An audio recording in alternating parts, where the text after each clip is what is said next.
आज की दौड़ती भागती जिंदगी में हर व्यक्ति भौतिकवादिता की तरफ दौड़ता चला जा रहा है। सिर्फ अपने और अपने परिवार के प्रति सोचता है और करता है। देश और समाज के प्रति अपने कर्तव्यों को भूल चुका है।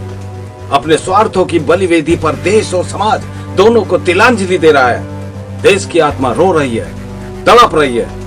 कहीं ऐसा ना हो कि गुलामी का वो दाग जिसे देश के अमर शहीदों ने अपने खून से धोकर मिटाया था, फिर से हिंदुस्तान का नसीब ना बन जाए।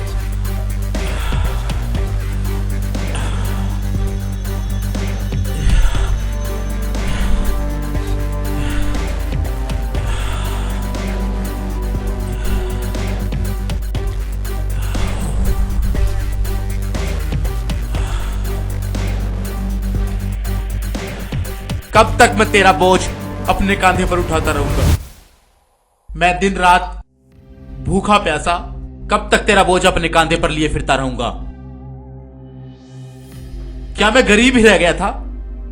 क्या मैं गरीब ही रह गया था तेरे वजूद को जिंदा रखने के लिए? देख देख क्या हालत हो गई है मेरी। कभी देखा है मेरी तरफ? कैसी हालत हो गई है मेरी। तूने अपनी तो हालत देख ली, कभी गौर किया मेरी हालत पर? कौन? जिस हिंदुस्तान को तू अपने कांधे पर उठाए फिरता है, मैं उसी हिंदुस्तान की आत्मा की आवाज हूँ।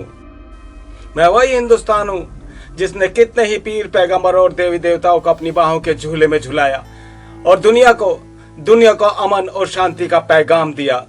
मैं वही हिंदुस्तान हूँ जिसने सब धर्मों को अपने दिल में जगह दी और दुनिया में पहला धर्मनिरपेक्ष राष्ट्र बना। मेरा हिंदुस्तान? हाँ, तेरा हिंदुस्तान। 140 करोड़ हिंदुस्तानियों का हिंदुस्तान। लेकिन ये आवाज? जानता हूं तू सोच रहा है कि मेरी आवाज तुझ तक कैसे पहुंच रही है। तो सुन, एक सच्चा हिंदुस्तानी, सच्चा देशभक्ति मेरी आवाज सुन सकता है। मगर मैं तुम्हारा मतलब नहीं समझा। ऐ करिश्माई कुदरत के नेक बंदे, बता तू क्यों मुझे अपने कांधे पर उठाए फिरता है? क्योंकि तू मेरा मुल्क है, मेरा वतन है, मेरी जान है। क्यों? मैं क्यों तेरा वतन हूं? मैं क्यों तेरी जान हूं? क्योंकि मैंने तेरे सरजमी पर जन्म लिया है, तेरी गोद में पला बड़ा हूं। तेरा कर्ज है मुझ पे। ऐ मेरे बच्चे, बाप का बेटे पे कोई कर्ज नहीं होता। अरे बाप बेटे की परवरिश करता है तो कोई एहसान नहीं करता, ये तो उसका फर्ज होता है। अरे मैं तो उस पेड़ की तरह हूँ जो चिलचिलाती धूप में भी छाया देता है और बदले में कुछ नहीं मांगता। सिर्फ इतना चाहता है कि उस पेड़ की छाया में धूप से सुकून पाने वाले उस पेड़ की हिफाजत करे।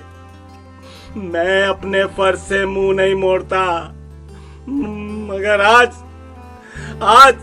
मेरी ही छाया में धूप से सुकून पाने वाले मुझे नोच नोच कर खा रहे हैं। कोई धर्म का नाम लेकर तो कोई मजहब का नाम लेकर, कोई खादी पहनकर तो कोई खाकी पहनकर मेरी प्यारी भोली वाली जनता को गुमराह कर रहे हैं।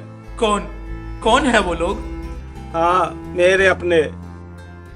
हमारे अपने? हाँ, अपने ही अपनों को धोखा देते हैं। मगर क्यों? चंद सिक्कों की खातिर। वो समझते हैं पैसा ही ईमान है, पैसा ही भगवान है। अरे पैसा तो इंसान के द्वारा बनाई गई एक गफलत है। मैं जानता हूँ आज की दुनिया में पैसा बहुत कुछ है, मगर सब कुछ नहीं। जानता हूँ। तो फिर मेरे बच्चे, आज आतंकवाद, भ्रष्टाचार, गंदी राजनीति मुझे नोच नोच के खा रहे हैं। मेरे हरी भरी पत्तियों टहनियों को काट कर कोई स्विस बैंक में, कोई अंग्रेजी सरकार के पास जमा कर रहे हैं और मेरी प्यारी जनता को गुमराह कर रहे हैं। मैं तुम्हें कुछ नहीं होने दूंगा। मुझे बचा लो मेरे बच्चों, मुझे बचा लो मेरे बच्चों। मैं मरना नहीं चाहता। मैं तुझे मरने नहीं दूंगा। मैं तेरी हिफाजत करूंगा। अपने लहू का कतरा दे के भी तेरी हिफाजत करूंगा। मेरा लहू सिर्फ तेरे लिए है। तेरे जैसों की बदौलत मैं जिंदा हूं, वरना कब का मर गया होता। दुनिया वालों ने तो मुझे मारने की बहुत कोशिश की, मगर तेरे जैसे सपूतों ने मुझे जिंदगी से महरूम ना होने दिया। मुझे बचा लो मेरा बच्चों, कहीं ऐसा ना हो कि मैं पतझड़ का सूखा पेड़ बन जाऊं जो न सुकून देता न छाया। मुझे बचा लो मेरे बच्चों, मुझे बचा ले, मुझे बचा लो मेरे बच्चों। मैं तुझे कुछ नहीं होने दूंगा, मैं तुझे कुछ नहीं होने दूंगा। तू जिंदा रहेगा, तू जिंदा रहेगा। मैं समझाऊंगा इन्हें, मैं समझाऊंगा इन्हें, सब अपने ही लोग हैं। मैं तुम्हारी बात पहुंचाऊंगा, सब लोग अपने हैं। मैं लेके जाऊंगा, मैं तुम्हें मरने नहीं दूंगा, तुम्हें कुछ नहीं होने दूंगा। मैं कुछ नहीं होने दूंगा, मैं तुम्हें कुछ नहीं होने दूंगा। मैं लेके जाऊंगा, कुछ नहीं होने दूंगा, मैं तुम्हें कुछ नहीं होने दूंगा। मैं लेके जाऊंगा।